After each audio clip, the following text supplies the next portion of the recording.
All right, 99.9 Punk World Radio FM. You guys already know what time it is. And right here, we are actually live on the Prescott, Ontario FM radio dial. And we are joined by Matt Harris. He is actually one of the members of the amazing Hamilton, Ontario band, the Maysides. Matt, how are you doing this evening?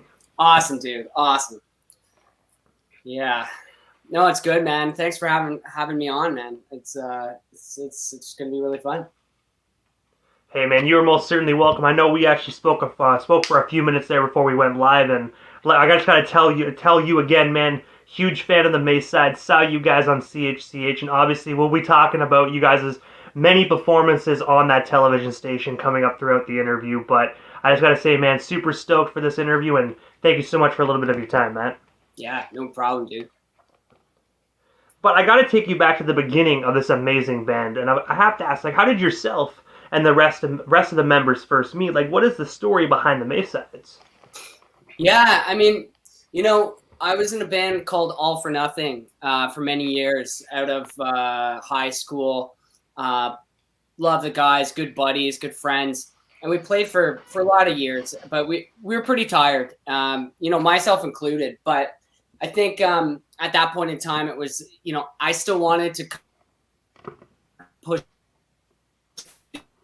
And some of the other guys, they weren't really as into it. Like they were into it, but they didn't want to push quite as hard. So, kind of out of the dissolving of All for Nothing came the Maysides, with me kind of going out to take songs that I wrote and put them into a new project. And essentially, yeah, the Maysides was formed out of that. My original bass player, Kellen Bolger, we made a friendship, and we auditioned Mike Lamb, who's the current drummer today, and he was fantastic. He fit. He was super tight. He was amazing. And then after that, Kenny was friends with Mike, so he came out to our CD release party of Evicted at the Absinthe in the Hamilton. And right at that moment, I think he was watching us, really interested in kind of joining the band. And we brought him in. And then since then, there's been a few switch ups, as you'd probably see on the page. Like, we're kind of going through a thing, we said a 3-piece, is a 4-piece, who's the members, But ultimately right now, G.I. Home is our bass player. He's been with us for about 4 years, maybe more now, 5 years. Jeez, I can't even keep track. But he's actually played a paramount role in our music now, because he has a studio. He did production on it, engineered on it. Even mastered our last track that's going to be releasing. And me and him have actually had a really good, relationship when it comes to creating the music and crafting the music and producing the music. So, yeah, fantastic. It really, these new songs that are going to be hitting in the new year. And also the newest one will be hitting in 2 weeks from now, on November 17th. To really kind of even take it to the next level, I think. I really think you do hear a progression of the band from what it was and what it's become.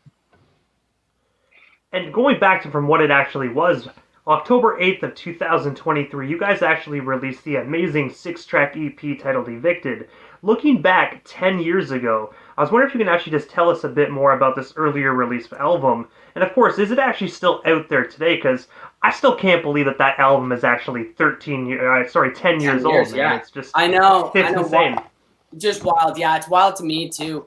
And that really was the album that kind of crafted the sound. Obviously, it was the debut album, but it's when I kind of went away a little bit in the All for Nothing realm when I was playing. It was more pop punk, I would say, like really pop punk. And it still is to some degree, most definitely. You can go back and forth between punk rock, punk pop, punky punk, like all of the different variables of punk. But this one kind of got a more mature sound to it, and it was more eclectic. We on the album there was some slower tracks, some more moody tracks, even an acoustic track that was actually one of our favorites. And then there's the angsty, really heavy kind of tracks on there. Like 1,000 Friends was one of the ones that we really pushed out. We have a music video for on that. And that was really kind of like a little dirtier, a little more hard, more angsty vocal, heavier guitar. So we like, I like writing music and playing back and forth between those elements, right? I like all punk rock. I'm inspired by all the different punk rock bands over the years that that you'd see on Tony Hawk Pro Skater, soundtrack, and then you'd see pop punk, with Blink and Green Day and Sum 41, all of those pairings, and then Pennywise and Bad Religion and Goldfinger and Lagwagon. I could just keep listing the punk bands that really kind of drove me as a kid, to inspire me to write music. Offspring, of course. Pretty much all the bands that were on when we were young, that in Vegas, that tour, if you see that popping up with insane, man. I'm jealous of every person that went there, man. Super jealous of everyone that went there. If anyone was watching that went there, we can't be friends. Amazing. But yeah, sorry, I kind of digressed a little bit, but the CD itself, or the EP, really kind of put us on the map. And working with our producer at the time, Andre Caden Black, he really did kind of bring out the Maysides sound, and really kind of worked with me to really kind of push out, kind of craft that sound of the Maysides. And additionally, Kevin Dietz was the engineer on that. He worked at Metalworks Studios at that time. So that was reputable studio and really reputable engineer and a great producer. So it really was next level. It was also expensive. But that was kind of the difference of, having that passion, really wanted to kind of give it the shot it deserved, in my opinion. And I wasn't ready to give it up, or I wasn't ready to kind of put it as a hobby. I wanted to really still push it hard, and when all the other guys came into the band, they felt the same way. And we played our butts off, so many shows. Yeah. And when you said it was expensive, man, but also at the end of the day, Metalworks Studios is such a phenomenal Toronto-based studio company, man. They definitely put a heck of a lot of work actually into this EP to make it sound as kick-ass as it actually did. For sure. And yeah, Kevin was pivotal in that engineering, and Andre in the producing, and also the room and the studio and the gear, everything kind of came together. And it really is, our Andre, recently was just saying how much he still loves that, those songs, and how they're still so real to him. And he's worked with so many artists since then, but he still really has a spot in his heart for them. He loves them. Yeah. Me too. And also as well, Matt, April 1st of 2014, you guys actually had the opportunity to perform at the legendary music hall alongside Diamonds and Los Angeles-based Steel Panther. From what you actually can recall from that particular show, can you tell us a bit more about it? And of course, did you get the opportunity to kick it with Steel Panther before or after your guys' performance? Yeah, Steel Panther, what awesome dudes. It's funny because their stage show is phenomenal. It's huge, it's big, it's fun, it's ridiculous. And I remember Kenny and I were standing in the audience, and we were a few beers deep because we were done our set. We were just trying to enjoy it. And we were just like watching the set. I just like looking at each other, just like, this is it. Like, that's it. Like, phenomenal, because we always kind of prided ourselves and enjoy that full stage show. It's not just the music, it's not just the antics, it's like this whole experience, right? And Steel Panther just puts on that show, gives the full experience, almost like Kiss, that kind of full experience. But but yeah, we did. They were nice guys, dealing with them, and I think we threw them our EP at the time too. And they're super, super hospitable and super, super cool. And it is funny though, because it's a stage, there's stage antics involved, right? So they are normal dudes, and it's humorous to see, their normal persona, like they're still rad and cool, and then see them hit stage and just, kick it, with that full kind of a bit of a shtick, but it's amazing. You know what I mean? Like, it's fantastic. It sounds like the way you described it, like a complete 360. It's almost like once they get into their stage presence, it's like a complete boom. Like, wait, Yeah, those were the guys we just kicked it with. Like, what? It's awesome because we're watching the sound check, right? And they come on and they're in a hat and jeans and whatever, doing the sound check, getting all their levels, and then exactly, they come out, shows on, and boom, in character, rocking it, giving everybody what they want. So fantastic. We loved it, and we actually played twice with them. Another show after that, I think. In which one one was in London, one was in Toronto, I think. So great time. And also as well, just a few years later, December 11th of 2018, you guys actually released the amazing holiday song titled Feels a Lot Like Christmas. I was wondering, what actually made you guys decide to create a Christmas punk rock track? And of course, with the holidays right around the corner, do you think the Maysides are going to dabble back into the holiday spirit and give us another festive track? That'd be fantastic. We have talked about an album, with a few tracks, possibly covers paired with that, and maybe a new original. We have talked about it. Definitely not going to be able to get it in gear this year, but I think it is on the bucket list to do that and kind of do another one. And then this one, I always had a bit of a bucket list where just all of the feelings that I had at Christmas, I wanted to get as much of it packed into the song as possible. I wanted to get all those lyrical concepts or feelings that I felt at Christmas. And, you're here in the lyrics, I speak to Nintendo. I mean, to me, like, waking up, I remember one Christmas we got the Nintendo Entertainment System, and me and my brother just played it to hell. And then, from there we get games at Christmas and the next reiteration of it, Nintendo. And, I referenced Ninja Turtles in there, and I referenced Die Hard, and I referenced Christmas Vacation. And, like, all of these kind of really nostalgic pieces to my, my Christmas spirit and kind of memories and stuff over the years. So a total bucket list to do it. And I think, we were pretty happy with how it all kind of came out. And I think a lot of people really enjoy it. And it's a really good feel good song.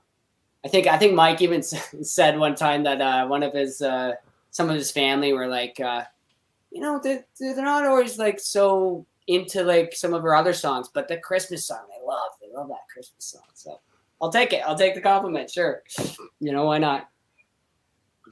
And I gotta say as well, man, when you actually referenced Die Hard actually in that song, that's the one thing I loved just about that aspect. So many people say Die Hard is not a Christmas movie. I know. But it is. I mean, it is a Christmas movie. It's a Christmas party that gets hijacked.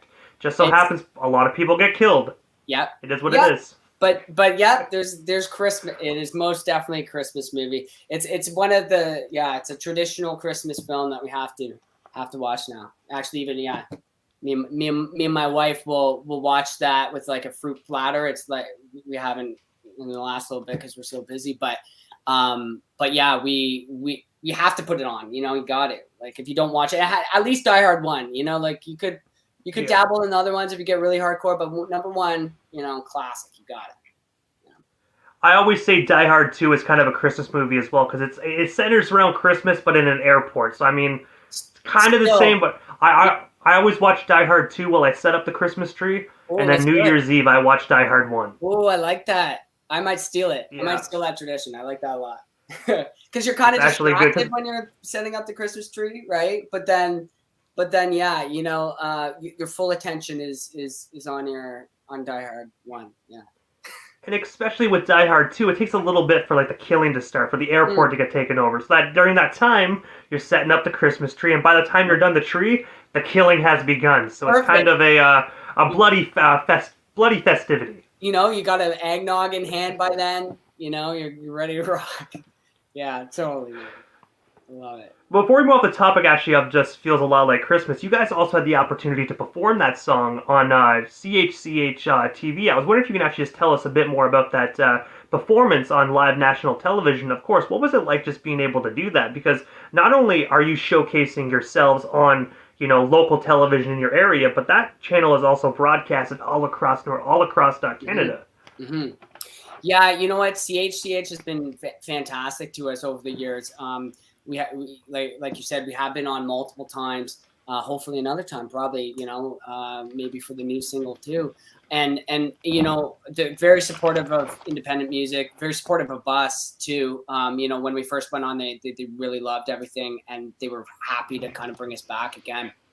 And it's interesting. I mean, it's a bit of pressure. There's no doubt. Like, I mean, obviously, live recording or whatever. There is a delay, I think, in that performance piece. But yeah, and it's kind of quick and dirty too. It's like a quick line check and like boom, you're off to the races, right?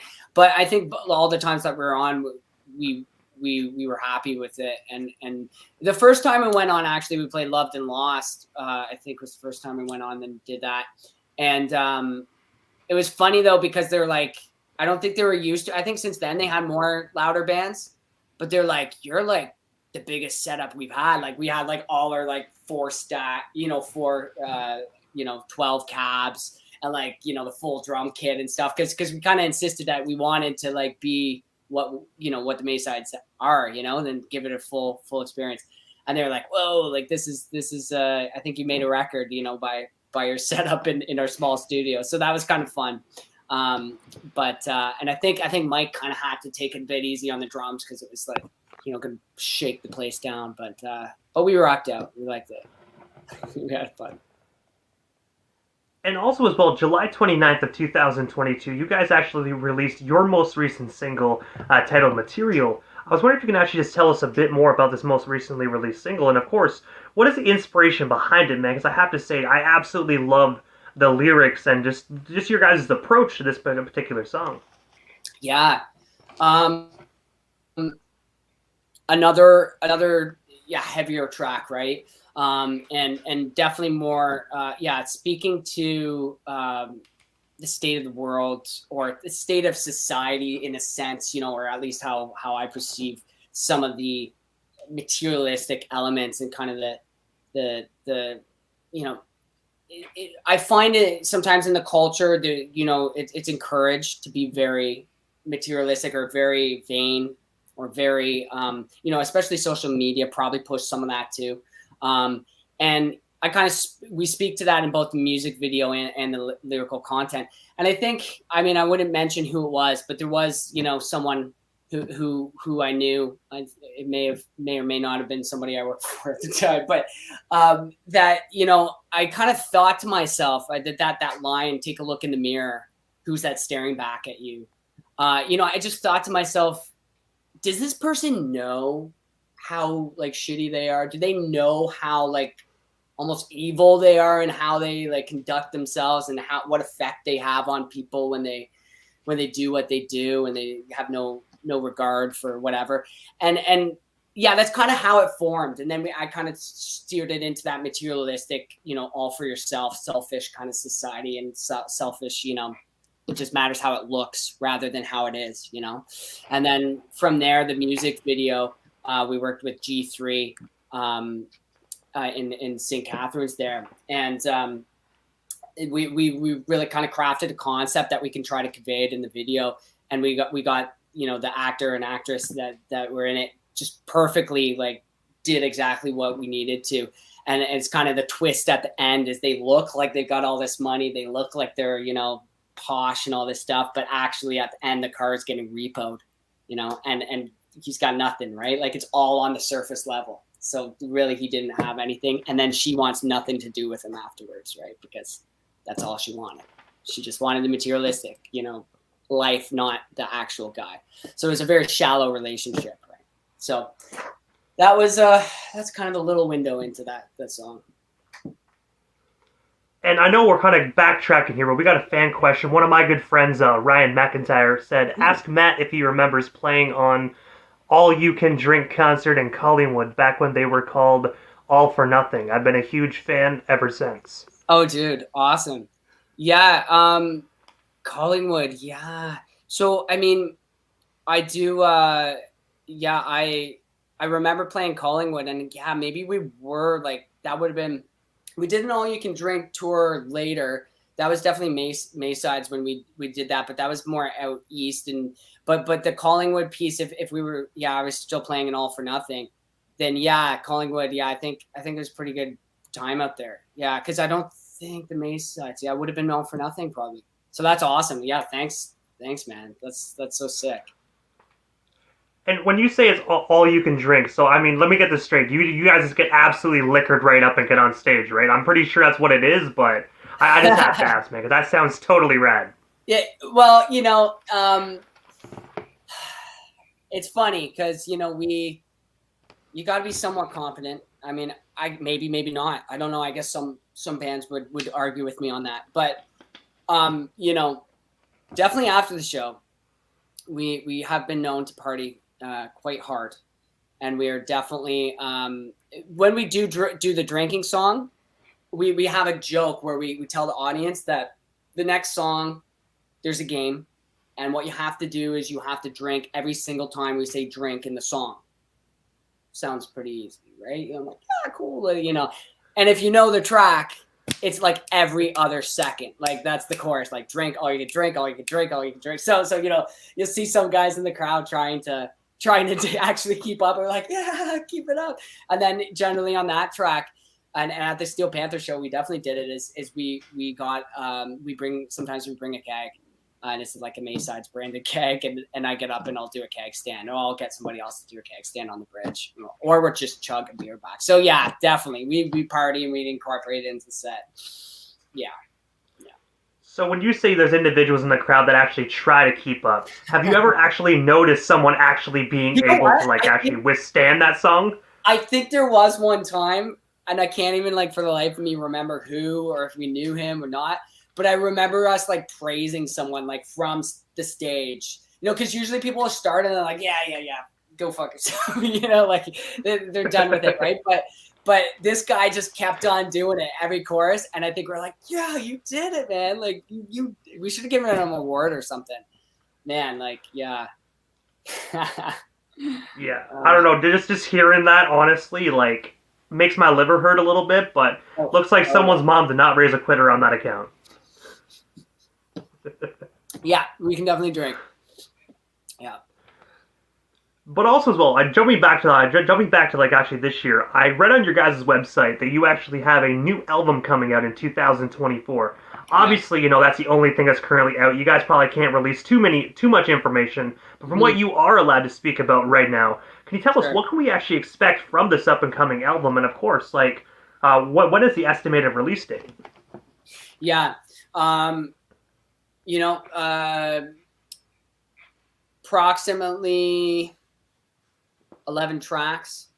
Kind of all of the singles will be on it. So Any Girl, Material, and our newest song, Been There, Done That. And from there, then there's a bunch of other really, really good tracks on it. Another drinking song, I'd like to say, it is called, I'll just Chug Chug Chug. I mean, you can think it's around the same realm as our other drinking song, and I think it might top it. I think it might actually top it. So stoked for that track. It's gonna be awesome. A few Fields songs too. There's a song gonna be coming out. Goodbye So Long. It's gonna be it's a little just more heartstring, but yet big and heavy. But intimate. It's a great balance. A lot of people are really liking that just in the background that we are kind of testing out and thinking about what tracks would be singles. So that will probably you'll probably see that. And then otherwise, some other fun songs. There's also a ridiculous song on there. And if you've ever been to a show, you might know a story that I have about being on buses and having to cover up my crotchal region because I have the bumpy ride gives me a boner. There's a ridiculous song about that. So it's one of my best pieces, actually. It's one of our best, I think. It's 30 seconds, just as long as probably I had the boner for. Anyway, hey, some people, the open road gets people chubbed up, man. It is what it is. I can't help it. It's a thing. And you know what? I've been testing it out. I've been asking people at the shows, guys in the shows everywhere, saying true say, the bus. It's not just me. Apparently, or unless they're just trying to make me feel better. I don't know. It's hard to tell. but yeah, new. Honestly, it's a well-rounded You can expect a lot of the same types of feels from Maysides. A little bit of evolution in there. Some really fast, like wicked punk tracks, but then some more feel songs too on there, and then just kind of a nice rounding of fun and serious. And that's kind of, I think it is, probably our best yet. So. And I have to ask, because obviously, we only touched base on a sliver of your guys' amazing band history here this evening on Punk World Radio FM. But what is next for the Maysides and, of course, yourself? Like, is there anything we happen to miss during this evening's interview? Anything else you do still want to talk about or promote? Yeah, no, I mean, we have the Been There, Done That single, like we said, November 17th. So definitely that is going to be, the track is going to release, and we're really excited about pushing that forward. There will be a really cool music video that's going to be paired with that coming out in the new year. It was filmed in an old kind of 50s style diner. It has a lot of fun elements to it. So stay tuned for that. I think that's going to be super fun once that video hits too, to pair up with the song. And otherwise, New Year, bookings and stuff like that for shows are in the works. We're hopefully maybe a tentative on November 25th show. We'll see. No confirmation on that yet, but maybe we'll sneak a few in before the end of the year. It's a possibility. But in the new year, definitely once that CD releases, we plan on playing a bunch of good shows, and then also, pushing out a lot of good content online. So, if people generally through the Instagram or the Facebook and stuff like that, we'll be sharing all that different stuff. We've got the website too, and then obviously Spotify or Apple Music, whatever your preference is. You can always, follow us on that or on that. So that'd be fantastic. And hopefully, once the new album drops, the Maysides can actually venture to Eastern Ontario. Would love to see you guys in the nation's capital of Ottawa, Ontario. Yeah, dude, that would be super fun. We'd be down, and then we'd probably try to hit a Montreal, like in the same circuit or something, because Montreal is always a good time, right? So, but Ottawa, we can make Ottawa a fantastic time too. Yeah, Montreal is in my honest opinion, is like one of the biggest punk rock cities, man. There's a punk rock show there. It's easily going to get sold out, man. Yeah, massive reception for punk rock, it's which is super rad because, it depends on, big influx back of punk rock and punk rock, though, it seems anyways. You know how things kind of go full circle, but it seems like it's hot and heavy and it's back in action. So hopefully, people can enjoy us in that process too. New albums by a lot of my favorite punk bands just dropping, left, right, and center. So. Yeah, like Green Day is dropping something new. Sum 41 is gearing up in the spring to drop their new album. Blink 182 just dropped it. Yeah, MXPX just dropped something. I think Offspring's going to be dropping something. So, yeah, super rad, man. Are we in 2023, 2024 going into it? Or are we back in 2000s? I don't know. Hey, man, I am not going to complain, though. I like this wave, and I hope this wave lasts a long time because, me too, man. I got to say while we're live, every single parent that ever looked at us when we were kids and said, oh, it's just a phase, all I got to say is this. There we go. Yeah. It's not a phase. It wasn't a phase, Ma. Yeah, right? Exactly. Stuck with it. Same here, man. Never deviated. I knew what I wanted, knew what I liked, and punk rock's in my blood. I'm just excited to actually hear Sum 41's new album. I know unfortunately it's going to be their last. I hope it's kind of like a Motley Crue situation where they, we were done. 4 years later, they come back because they want to tour more. So I'm hoping we get. Hoping we get that. Yeah, that's what I'm hoping too. I mean, it's interesting. You're kind of saying that that's the case, and then still doing the tour and everything. Obviously, it's going to get people really, really amped about coming out to that tour if it's kind of supposed to be the last kick at the can. But I hope so too. Hell, I'm not for the same reasons at all. But Blink was on hiatus for however many years. Now they're back with vengeance. So hopefully, it doesn't take that long for some to come back though. Did you get the chance to actually go see Blink out in Toronto when they actually came? Yeah, darn right I did. Yeah. Fantastic, dude. It was great. I went to their second show, man. Yeah. I went to the first one. If you notice, one interesting thing about that is, I don't know what. Oh no, you got a backwards hat. I got a toque. Oh, and I haven't seen. Yeah. This is. I just watched Tom. He's got like all the different color hats or whatever. It's just a random thing. Yeah. But we got a toque. I haven't seen any toques like recently, so I mean, I can say that show was special because we got a Tom DeLonge was wearing a toque. I don't know. Yeah, I actually got to meet Tom, Mark, and Tom actually backstage at the second show. I bought the VIP lounge tickets. Was not expecting them to be there because there's no artist participation. Whoa. I walked in. There was Mark leaning against the wall, wearing a blonde wig and glasses, and I was like, amazing! Holy shit! It's Mark Hoppus. And I walked right past Tom. Didn't even realize. Once I saw Tom, I was like, oh fuck, I'm gonna pass out. Yeah. You got a boner probably, like, right? Like yeah, I got all chubbed up. I ain't gonna lie. yeah. I would have. Yeah. But I gotta say first and foremost, Matt, before we actually part ways, obviously, man, I know how to follow you on social media, and of course, all your fans are watching right now. But for the people that aren't social media savvy, or they might just be discovering the Maysides right now, how can they go about following not only yourself, Matt, but also the rest of the band as well? Yeah.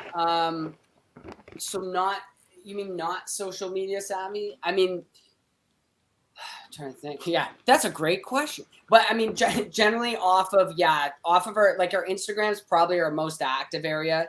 But then also the Maysides.com too it's kind of like the hub. So like, I mean, if somebody is wanting to kind of get in and figure out where they want to go or what platform they want to utilize or who they want to follow and stuff like that, I think the Maysides.com is the perfect kind of hub to go in there. And then from there, like I said, if they're a Spotify person, it's going to link off to Spotify, and that's where they listen to music. Or if Apple or YouTube or whatever they do, it'll kind of like direct them wherever they want to go. So I'd say that's the best spot to go. And also all our videos, music videos are posted up there too. So it's kind of a good chance to kind of scroll and see if they want to click on one and watch it. And I gotta say first and foremost, Matt, thank you so much for a little bit of your time here this evening. It was such an honor speaking with such an amazing Canadian punk rocker, man. Hopefully Thanks. Down the line when the album drops in the spring, we can make this happen again, man. But for now, definitely have yourself a phenomenal Thursday night. Yeah, you too, dude. Thanks so much for having me. And let's definitely do it again. Hey, sounds great, man. Once the album drops, we definitely will talk, man. Thank you so much again, man. Definitely have yourself a phenomenal night. All right, buddy. Peace.